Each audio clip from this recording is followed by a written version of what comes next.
Welcome to the Wow MD podcast, where in each episode, you will get in 30 minutes or less valuable pearls about holistic wellness, anti-aging, hormone therapies, beauty trends, and other facts you should know about our medical healthcare system and your health that no one is telling you.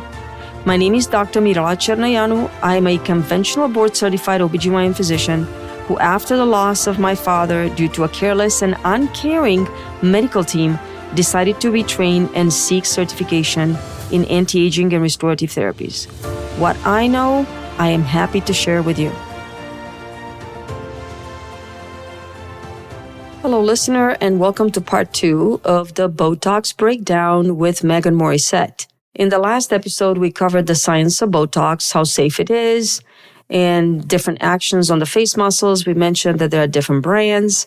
Well, in this episode, we would like to give you, number one, more information about the different brands so you're educated when you make your decision on what you choose, as well as number two, discuss on how an injector might dose the neurotoxin. Number three, what is the risk of building resistance to Botox? Is there such a thing as resistance? And there are a couple of other topics we are going to address probably in another episode, but these are the three big things we are going to talk about in this episode. So I invited my aesthetic nurse that I've worked with for the past 3 years. Her name is Meghan Morrissette. You've met her in the last episode. She's a dedicated professional master injector as well as a true artist. And I'm really excited to work with her and refer all my patients to her. So she's here to tell us all about the topics I just mentioned regarding Botox and other brands. Welcome, Meghan. Thank you for being here. Yeah, I'm really excited to be a part of this again today and happy that we get to discuss more topics surrounding Botox injections and different treatment indications. I know we sat down before and talked about this topic, but there are so many different parts to neurotoxin treatments, and I'm really excited that we get to cover more today. Thank you. I know this is a passion of yours. So let's start our discussion with the fact that there are many toxin brands out there. They have different names. They're all botulism A toxin. Obviously, Botox is a brand name, but there are other brand names that differ in how the toxin is delivered into the muscle. I know we covered this in passing during our last episode, but let's start the conversation today around brand names. Please give us your best honest opinion about your experience with some of them and whatever else you think our listener needs to hear when they shop around or they make a decision on what type of toxin they should choose. So in today's neurotoxin world, there are a lot more brands than just Botox out there. This definitely can make it confusing for patients because they're like, well, I don't know what brand to choose. What's the best product? All of the neuromodulators currently in the United States are botulism toxin A, so they will work in the same fashion by relaxing the muscle they are injected into. They certainly all target the same receptor, but my advice in this regard is basically if you're happy with what you're getting with your existing neuromodulator, stick with that toxin and stick with that injector. If you're not happy and you don't feel ecstatic 2 weeks after your treatment when you look in the mirror and you're hoping for something more, you can experiment and try a different neuromodulator and perhaps even a different injector. So yes, there's a lot of different brands now available to patients and the providers, of course, in the US. The most common brands are Botox, of course, and Botox is the most widely used brand in the US, but there are other names like Dysport, Xeomin, Jeuveau, Daxxify, and even Letybo, which is the newest neurotoxin on the market. Dysport, Xeomin, and Jeuveau are all pretty much the same as Botox. The protein that carries the botulism into the muscle has a slight variation. And then there's Daxxify, which is actually quite different than the other brands I just mentioned because it has a peptide that carries the botulism into the muscle. Daxxify has a carrier peptide instead of a carrier protein, which interestingly enough makes it last longer than normal Botox or other neurotoxin varieties. Letybo that just came out on the market 6 months ago is very new and I don't have a whole lot of knowledge about it, but I am interested in learning more and I'll keep you posted. So with all the variety that is available to patients, that can be overwhelming, right? They don't know what to choose and they get confused as to thinking that one brand is better than the other. When patients ask me in practice what neurotoxin I recommend for them, I usually tell them, let's not change the brand if you're happy with it. Let's not change anything if it's going well. However, if you don't respond and you're not responding well to your current Botox treatment, that would be a reason to change brands. Not every injector carries all of the brands in practice either. So it's best to go with the brand that your injector likes, that they have a lot of experience injecting, and that's what I would recommend doing. Thank you, Meghan. That is very good information, and it is very clear for a lot of people who believe they think Botox, just Botox. That's all there is. But there are other brands out there, and that's important to know for everybody. So the next topic we should discuss is how many units does a person need? I know the dosing part of neurotoxin is very important. And I also know that there are a lot of women, maybe men too, who want to be more conservative and would like to be on the minimum necessary side. Is there a minimum amount that somebody will require to address their concerns? And at the other end of the spectrum, is there such a thing as too much Botox? Which we all know that there is because we have all seen frozen face people before on TV or in real life, right? Yes, the dosing discussion is probably one of the most challenging, both for the patient and also the injector. It's really important to use an adequate dose when you're performing a treatment. Low dose treatments, I don't really recommend them. They seem less expensive at each go around, but overall, it's less efficient for a patient's time and money. And it's more tissue trauma, less muscle control, and the desired outcomes are not optimal. There's also a biological concern about the possibility of becoming sensitized to the toxin if you are getting too frequent injection treatments. This is uncommon, but it certainly increases someone's chances if they are coming in every 2 months to get injected. Well, this makes sense. I do hear more often now about cases where certain patients do not respond well to the toxin, not as well as they had before. And some even say pretty clearly, no, the Botox does not work on me anymore. So this seems to be a problem that might become perhaps more common as more and more younger women and younger men are being injected. Is there such a thing as everyone at some point could become possibly sensitized to Botox or the toxins? I don't think that this means that every person who keeps getting Botox time and time again is going to become immune or desensitized to it. But it's more important the frequency, how many times are they getting treated throughout the course of a year? For example, if you're getting injected with small amounts of Botox every 2 months and you're never fully relaxing the muscle, your chances of building antibodies are going to be higher. Patients that get treated with an adequate dose and they come in 3 to 4 times a year, there's no danger of that. I do have patients that have been getting Botox treatments for 30 plus years with great success. However, they are getting treated at the recommended intervals and having 4 treatments per year. Well, thank you, Meghan. That is excellent information. And thank you for mentioning this because there is a tendency for some people to believe that they want to be more holistic. So they might believe that using less of a dose is somewhat better or healthier. And as it turns out from what you're telling us here, that's really not the case. So let's talk about the opposite situation. Let's talk about overdosing and what would that look like? Yeah, this is a critical point of discussion when I educate my patients on the best dosing for them. We injectors don't want you, the patient, to be frozen. That's not the goal. Our goal is to smooth wrinkles, better position the brow, give lift and balance in areas that need it, but not to eliminate the ability to move muscles completely, because we want to preserve some facial expression. The truth is, when you are young, your face is smooth, even when you move it. But it looks natural because a young person has not had a chance to develop much wrinkles. Once wrinkles set in, some of them are due to repetitive motions and facial expressions, and those are the ones that can be best corrected by Botox. Wow. So the way I'm picturing this is that a beautiful 20-year-old woman has a smooth face. Now, the same beautiful 28-year-old woman is 50 years old. They're 30 years in between. So there have been 30 years of persistent facial expressions that have created wrinkles. And these wrinkles are 30 years old. Can you correct those wrinkles to the point where they would make a 50-year-old beautiful woman look like a 20-year-old again? I believe this would be every man's dream. Yeah, the answer to this question is not simple, and let me explain. So neurotoxins work by blocking the release of acetylcholine that spreads to the muscle.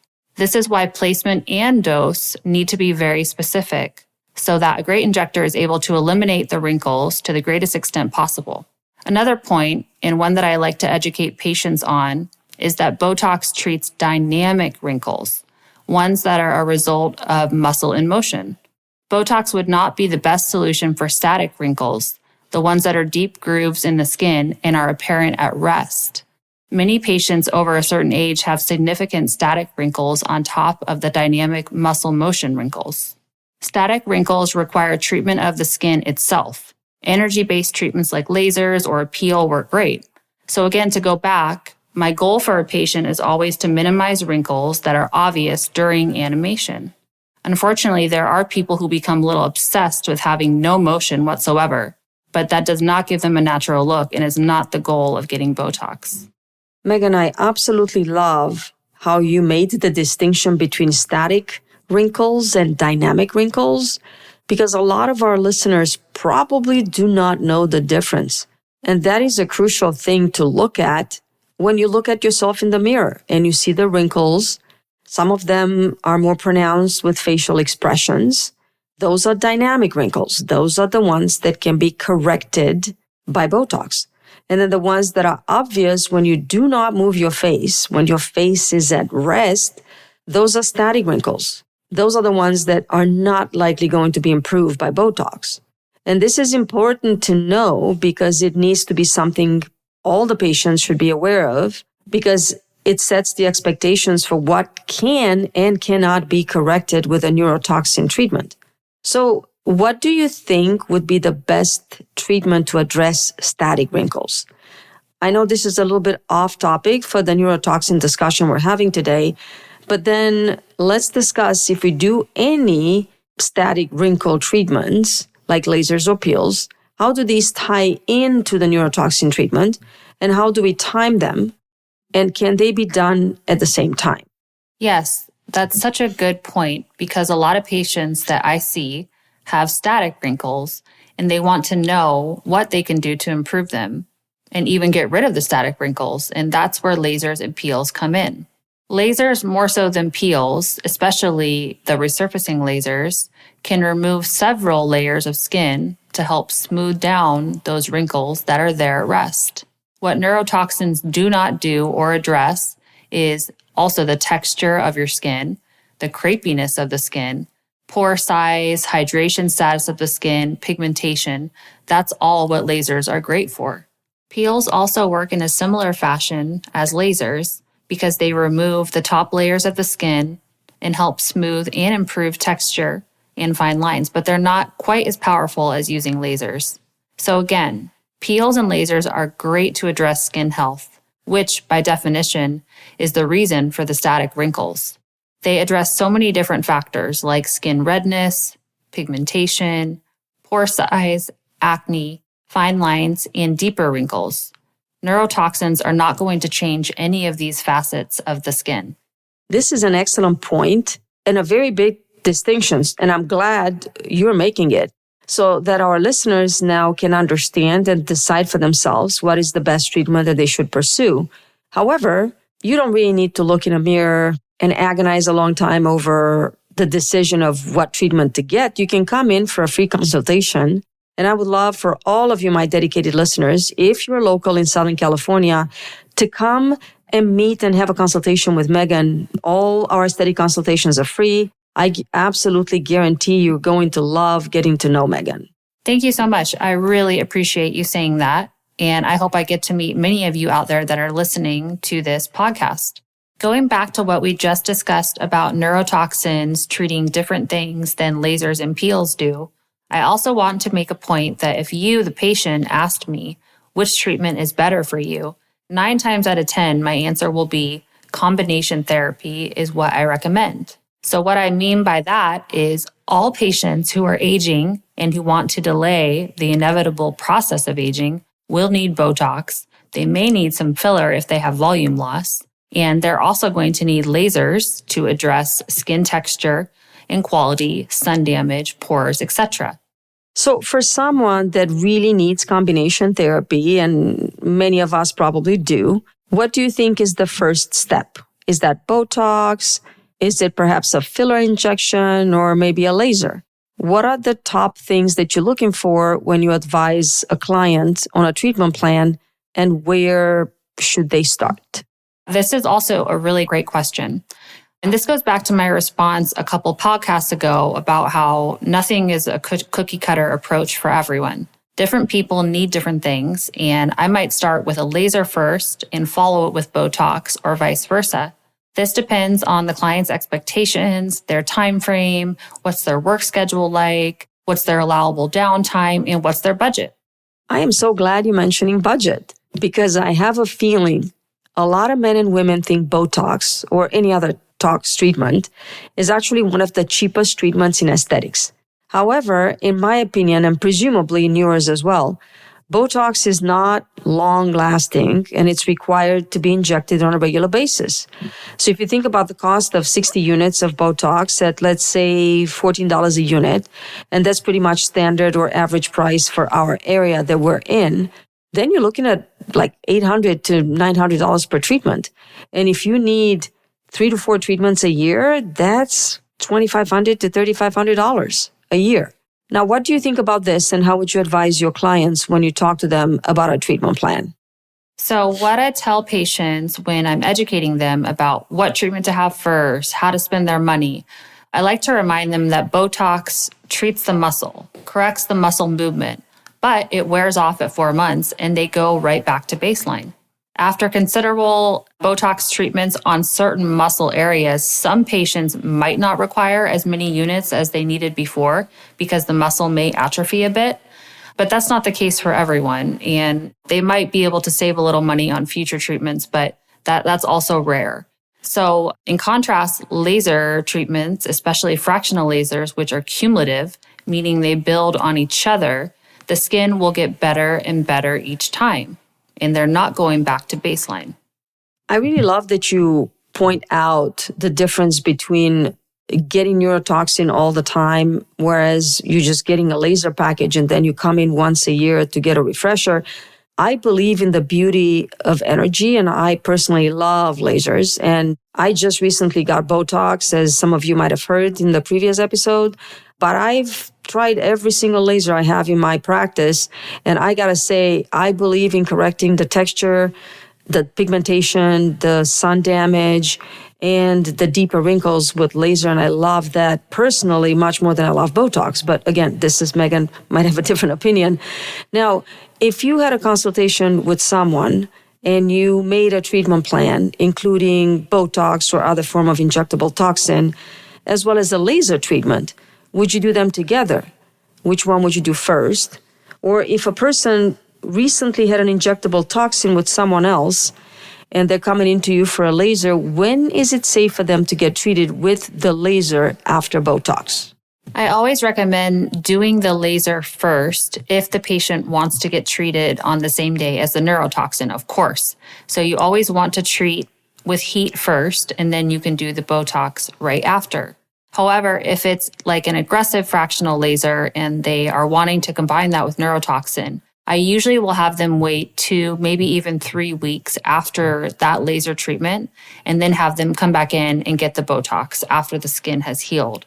Again, if the laser is not that aggressive, like many of our lasers nowadays, patients don't have a lot of downtime, you can do that treatment and then follow it immediately after with Botox. Thank you, Meghan. All of this was very informative. We still have a few more topics to discuss, which we will probably cover next week's episode when we'll discuss the possible side effects that may concern you, the listener, around injecting neurotoxin. What is the ideal optimal age to start Botox? Is there such a thing as too young or too old? And we might address some issues around cost as well, and why some people charge more and some people charge less. So please come back next week and join us. We will continue this conversation. Thank you so much for having me. It was a pleasure as always. I'm looking forward to discussing some more topics with you next week, and I'm excited about continuing this education process that centers around neurotoxin, and this is much needed information for clients before they decide what to do and who to inject them. Again, thank you, Meghan, and thank you for coming, and thank you, our dear listener, for listening.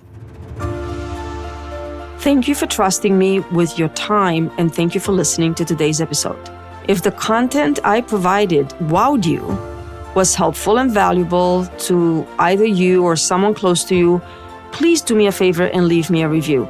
I am very open and welcome any kind of feedback as well as suggestions on any content ideas, so please forward those suggestions to Jessica, my patient care coordinator, through our website, herabeautyandwellness.com.